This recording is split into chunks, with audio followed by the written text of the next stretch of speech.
Olá, alunos do sétimo ano da Radiação. Espero que todos estejam bem. Na aula de hoje, nós vamos fazer a continuação do módulo 5 sobre urbanização e urbanização brasileira, falando especificamente sobre conceitos urbanos. Quando falarmos de conceitos urbanos, primeiramente é importante entender o conceito de metrópoles. As metrópoles são cidades em um estado que concentram serviços, comércio, infraestrutura urbana de transporte, circulação maior de pessoas. Então, as metrópoles são cidades com alta densidade demográfica, ou seja, uma concentração populacional muito grande, e geralmente elas são interligadas às cidades vizinhas. Até porque essas cidades vizinhas, elas dependem de vários serviços que se encontram nessas metrópoles, como por exemplo, universidades, hospitais, bancos, órgãos de maneira geral, órgãos públicos, privados, enfim. Então as metrópoles são as principais cidades do estado, pelo fato de concentrarem vários serviços, ao mesmo tempo que elas se interligam com as cidades do entorno. A partir do momento que nós entendemos o conceito de metrópole, podemos então entender também o conceito de região metropolitana. Qual é o conceito básico de região metropolitana? É a metrópole integrada socioeconomicamente às cidades do entorno, às cidades vizinhas. Como que ocorre essa integração socioeconômica? Vamos pegar, por exemplo, o caso do Rio de Janeiro. O Rio de Janeiro, a cidade, a capital, ela é metrópole, pelo fato de concentrar serviços, comércio de maneira geral, infraestrutura de transporte, lazer, sendo que várias cidades do entorno são integradas a essa capital. Essa integração ocorre pela circulação de pessoas de cidades vizinhas em direção a essa metrópole, pelo fato de muitas pessoas dessas cidades vizinhas trabalharem nessa metrópole.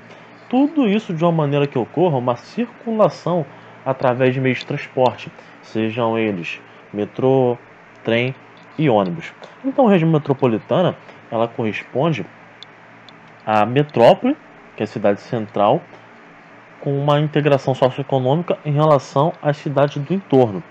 No Brasil, especificamente, essa formação de região metropolitana ela ganhou mais força, principalmente a partir da década de 70 e 80, e a partir desse processo, desse fenômeno, passou a existir um fenômeno, um interrelacionamento ainda maior entre os municípios, porque foram criadas linhas de ônibus que fizessem a circulação entre essas metrópoles e essas cidades do entorno, formando assim as chamadas regiões metropolitanas. Para exemplificar o que foi falado sobre a região metropolitana do Rio de Janeiro, temos duas figuras. A figura da esquerda, ela destaca em vermelho a região metropolitana do estado do Rio de Janeiro. Lembrando que a região metropolitana é a metrópole, mais as cidades do entorno, onde ocorre uma integração socioeconômica. Pois bem, a segunda figura da direita, ela mostra de uma maneira mais detalhada essa região metropolitana do Rio de Janeiro. Está destacado de amarelo a cidade do Rio de Janeiro, que é a metrópole. E os municípios do entorno formam, junto com essa metrópole, a região metropolitana do Rio de Janeiro. Numa cor bege, temos as cidades do entorno mais próximas, que são os casos aí de Guapimirim, por exemplo, Magé e outros municípios da Baixada Fluminense.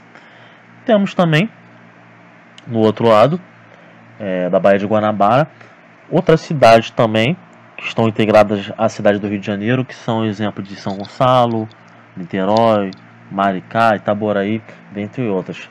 Então perceba, essa região destacada de vermelho representa a região metropolitana do Rio de Janeiro, e a figura ao lado mostra de maneira mais detalhada essas cidades do entorno, que estão integradas através de meios de transporte de maneira geral, onde muitas pessoas diariamente inclusive saem das suas cidades em direção ao Rio de Janeiro, em direção à cidade para trabalhar e depois voltam. Um movimento chamado movimento pendular, que já foi visto no bimestre anterior. Outro conceito urbano bem importante de ser trabalhado é a chamada conurbação. Esse é um termo usado para se referir a um fenômeno, a um processo urbano que acontece a partir da união de duas ou mais cidades, constituindo uma única malha urbana, como se fosse uma única cidade.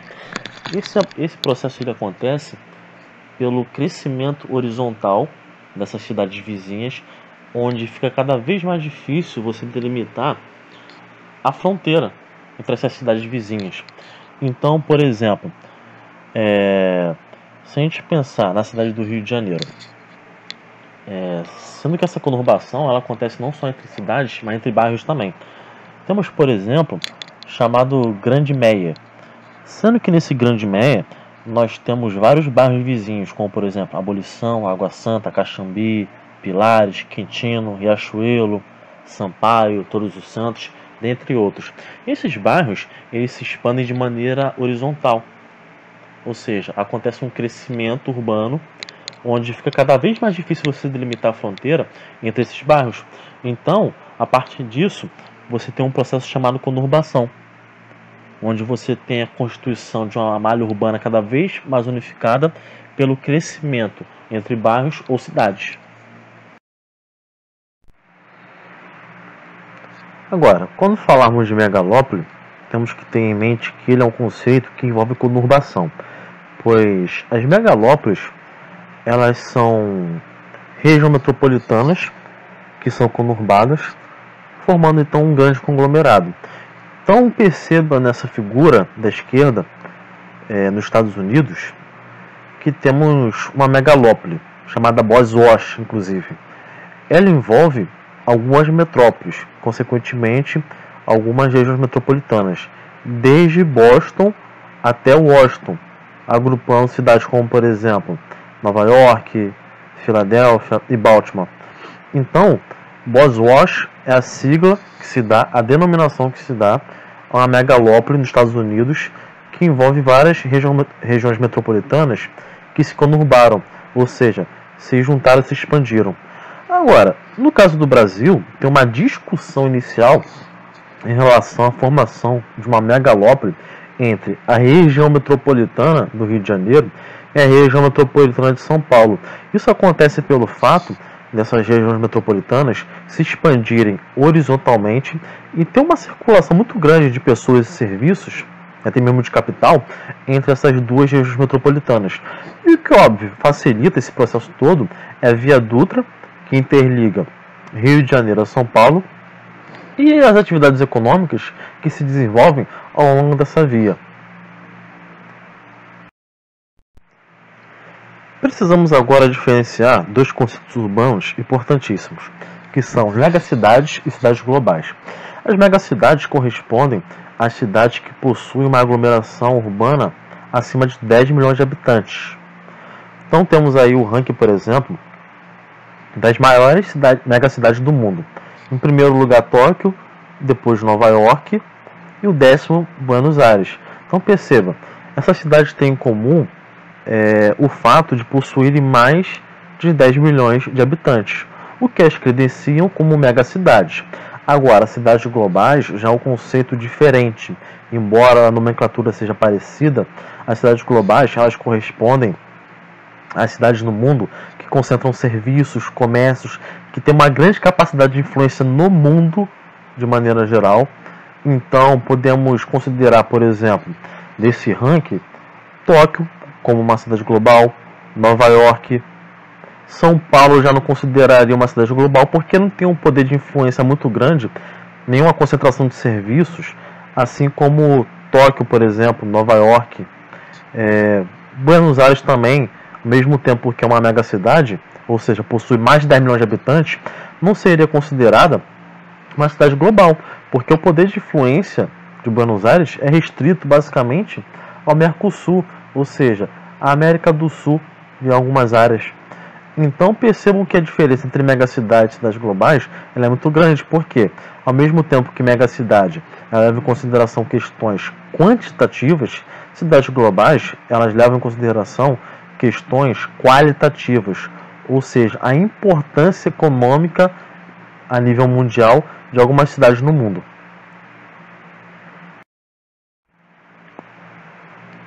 Para fechar os conceitos urbanos, vamos trabalhar agora a hierarquia urbana, que é a maneira como as cidades se organizam dentro de uma escala, subordinação. Então, na prática, ocorre quando vilas e cidades menores se subordinam às cidades médias. E estas, por sua vez, se subordinam às cidades grandes. Então, por meio dessa hierarquia urbana, nós podemos conhecer a importância de uma cidade e sua relação de subordinação, ou até mesmo influência sobre as outras que estão à sua volta.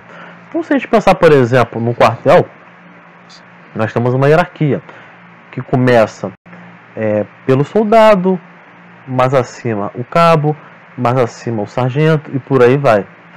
Então, com as cidades é a mesma coisa, você tem uma hierarquia de acordo com o grau de importância dessas cidades. E essa importância não diz respeito apenas ao tamanho da cidade ou quantidade de pessoas que moram nela, mas principalmente pela variedade e qualidade de bens e serviços para essas cidades e até mesmo o poder de influência dessas cidades sobre outras. Então, se a gente pensar em hierarquia urbana, ela começa pela vila, em ordem crescente, vai passando por uma cidade local, sendo que vila e cidade local possuem pouca importância, até mesmo a nível local. Subindo a escala, a hierarquia, temos um centro regional, que apesar de não ser uma metrópole, possui uma importância regional muito forte.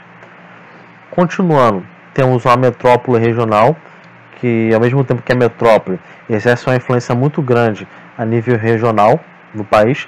Temos, por exemplo, no Brasil, Recife, Salvador, que exerce um poder de influência muito grande na região Nordeste, assim como Porto Alegre, Florianópolis, possui um poder de influência muito grande e são metrópoles, mas esse poder de influência se restringe basicamente à região sul do país. E por último, a nível nacional, temos a metrópole nacional, que são metrópoles que possuem um poder de influência muito grande já a nível nacional. No caso do Brasil especificamente, temos os exemplos de Rio de Janeiro e São Paulo. Mas agora, se a gente pensar no âmbito global, mais acima ainda dessa hierarquia, temos a chamada cidades globais, que exercem um poder de influência a nível mundial. O que é importante salientar em relação à hierarquia urbana é que ela foi se modificando ao longo dos anos.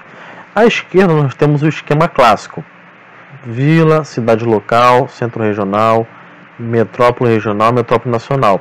Sendo que a vila antigamente se comunicava basicamente com a cidade local, a cidade local basicamente com o centro regional, o centro regional basicamente com a metrópole regional e a metrópole regional basicamente se comunicava com a metrópole nacional. Hoje em dia, no contexto de globalização, esse esquema se modificou totalmente, porque hoje em dia perfeitamente uma cidade local pode se comunicar com uma metrópole nacional, assim como uma metrópole regional pode se comunicar com uma vila. Isso devido aos efeitos da globalização, onde você tem uma integração ainda maior entre as cidades e estados, devido ao aumento do fluxo e a inovação tecnológica que possibilitou essa comunicação maior. Então você tem a comunicação mais avançada com a introdução da internet, dos telefones, os meios de transporte mais eficazes possibilitaram também uma integração maior. Então, se antigamente essa hierarquia urbana era mais rígida, hoje em dia ela é mais flexível devido às inovações tecnológicas.